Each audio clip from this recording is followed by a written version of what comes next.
경기도 의원들의 의정활동과 경기도의회 주요 정책을 살펴보는 시간 의정포커스.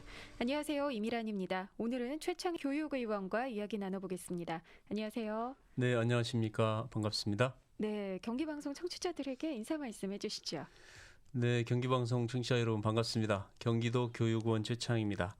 우리 경기교육이 혁신과 변화를 거듭하고 있는 마당에 우리 청취자 여러분과 우리 경기교육이 안고 있는 과제와 또 앞으로 또 해결해야 할 방법에 대해서 이야기를 나눠보는 귀한 시간을 갖게 됐습니다.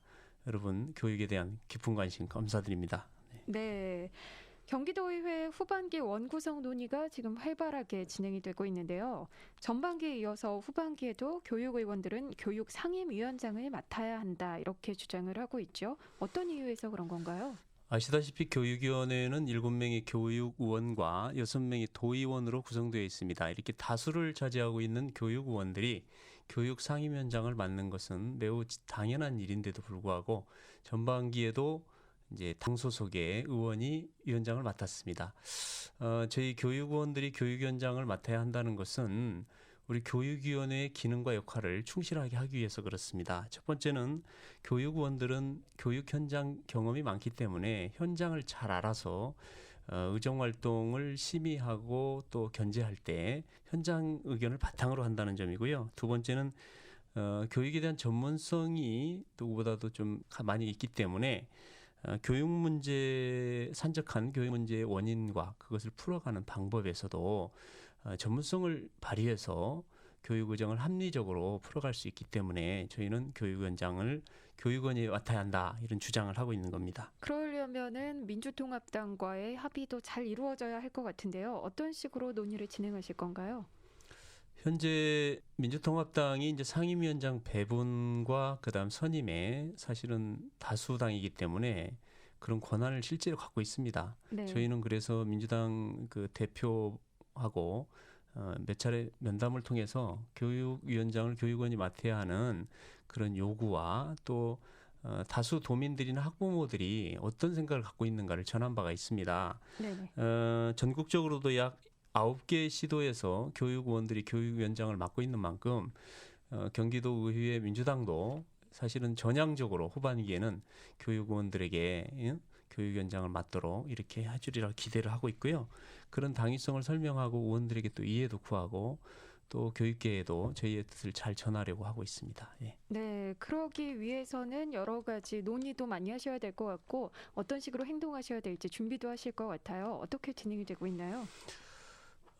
저희가 이제 몇 차례 면담을 했습니다만 민주당이 뭐 거기에 대해서 긍정적인 답변을 하지 않고 정당에서 교육위원장을 맡아야 한다는 일부 의견들이 많이 있기 때문에 어제부터 사실은 저희의 뜻을 알리기 위해서 저희가 교육원들이 결연한 자세로 지금 천막농성에 들어갔습니다. 저희는 우리 교육계의 문제가 무엇이고 후반기에 해결할 과제가 무엇인가 그리고 전문성을 가진 또 경륜을 가진 교육원이 왜 맡아야 하는가 이런 것들을 설득력 있게 홍보도 하고 또 중지를 모아서 앞으로 교육위원장을 저희가 맡도록 최대한 노력을 하겠고요. 그에 따라서 아마 이 교육계와 그다음에 학부모들이 저희를 지지하는 성명도 이미 냈고 또 집회를 통해서 또 그런 의견을 함께 전하리라고 이렇게 알고 있습니다. 네. 네, 잘 알겠습니다. 교육 상임위원장직에 대한 이야기 나눠봤고요. 이번에는 화제를 좀 바꿔볼게요. 학생 인권 조례가 이제 어느 정도는 정착이 된 것 같습니다. 그러면서 또 나오는 이야기가 교권 보호에 관한 이야기가 지금 논의가 활발하게 진행이 되고 있는데 7월 정례회에서 교권 보호 조례안이 3건이 올라왔습니다. 도교육청 그리고 의원님 또 문영호 교육의원이 각각 조례안을 발의했는데 어떤 내용이고 3가지 조례안의 차이점이 있다면 어떤 점인지 궁금합니다. 우리 청취자 여러분도 아시다시피 지금 교권 침해가 상당히 위기 상황에 와 있습니다. 네네. 학교 안에서 정당한 교육권을 행사하는 교원들에게 부당한 간섭을 한다랄지 사실 해마다 이 교권 침해 양상이 좀 심해지고 또 늘어나고 있음에도 불구하고 교육청이 이에 대한 보호 기능은 매우 약한 게 사실입니다. 교권 침해가 일어나면 그냥 교사 개인이 참아라 또는 알아서 해라 이런 분위기가 있다 보니까 교사들이 사기도 떨어지고 위축되어 있습니다. 네. 따라서 이 교권을 보호해서 교사들이 소신 있게 교육 활동을 해야 되겠고 또 학생들의 사실은 그게 학습권을 정당하게 보호하는 또 기능도 합니다. 그런 면에서 제도적 장치로 이제 교권 보호 조례를 제가 지난해부터 준비를 했고 올해 들어서 5월 14일 날 포럼을 개최해서 또 다양한 의견도 수렴을 했습니다. 교권 보호 조례가 이제 사실은 제가 이제 낸 단일안이 되었을 텐데 경기도교육청도 이 교권에 대한 심각성 또 이 부분을 적극적으로 행정적으로 좀 해야 되겠다는 의지가 있었는지 도교육청도 조례안을 냈고 말씀하신 것처럼 또 다른 의원도 이렇게 내서 3개 안에 이제 교권 보호 조례가 지금 제출되어 있는데 네. 다른 두 조례안보다는 이제 제가 낸 조례안에 대한 얘기만 좀 잠깐 말씀드리면 교권 보호를 위해서 좀 더 적극적인 그런 보호 기능을 저는 이제 조례안에다 담았고요. 또 교권 침해를 당했을 때는 적극적이고 실질적으로 그 침해에 대해서 조사하고 보호할 수 있는 그런 장치와 법률적 대응 이런 것들을 조례에다 강조해서 담았다. 이런 점이 다른 조례안과 좀 차이점이라면 차이점이고 부당한 이제 학부모나 또 학생들의 그런 교권 침해에 대해서 방지책 이런 것도 아울러서 추가했다는 말씀을 드립니다. 네. 네, 지금 같은 사안에 대해서 3가지나 조례안이 올라온 거 보면 정말 이 교권 보호가 중요한 이슈로 자리 잡고 있다 이런 생각이 드는데요. 이 교권 보호 조례 원활한 제정을 위해서도 어떤 노력을 기울이실 건지 궁금합니다. 물론 이제 조례안이 뭐 하나이면 이것에 대해서 사실은 이제 심의를 하는 과정에서 좀 첨삭하면 되는데 조례안이 3개이기 때문에 다소 조례안 심의하는데 어려움은 있을 겁니다. 그러나 저는 이것을 꼭 부정적으로만 생각하지 않고 그만큼 우리 사회에 이제 교권 문제가 중요하고 또 관심을 많이 기울이고 있다 이런 반증이라고 생각합니다. 교육위원회에서 이 3가지 조례안에 대해서 서로 우선 장점, 그다음에 공통점 이걸 추려서 조례안을 정리하고 또 부분적으로 이제 서로 상이한 부분은 당사자들끼리 모여서 협의를 통해서 공동의 어떤 내용으로 조례안을 지금 구성을 할 생각이고요.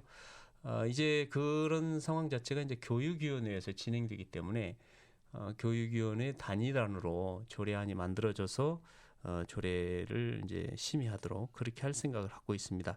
이렇게 되면 오히려 조례안에 좀 미흡하다고 생각해서 교원들이 사실 좀 관심을 덜 갖고 있는 부분도 있거든요. 네. 그런 부분을 좀 완충하는 그런 기회가 되지 않겠나 하는 긍정적인 생각을 갖고 있습니다. 네. 네, 교권 보호 조례도 또 원활하게 제정이 돼서 우리 선생님들의 권리도 잘 보호해줬으면 하는 바람입니다.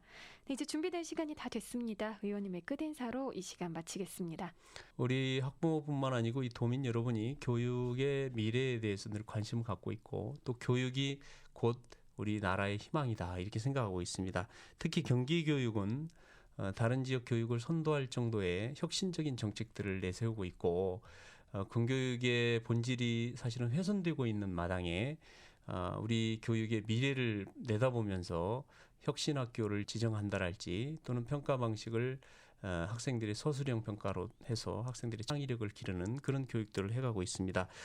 우리 경기교육이 학생들의 행복을 찾아가고 자신의 가능성을 찾아서 무럭무럭 성장할 수 있는 그런 학교, 교육이 될 수 있도록 열심히 노력하겠다는 말씀드리고 우리 청취자 여러분의 건강을 빕니다. 감사합니다. 네, 오늘 나와주셔서 고맙습니다.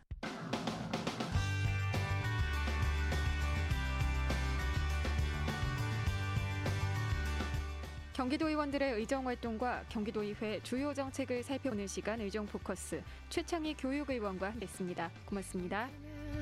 coming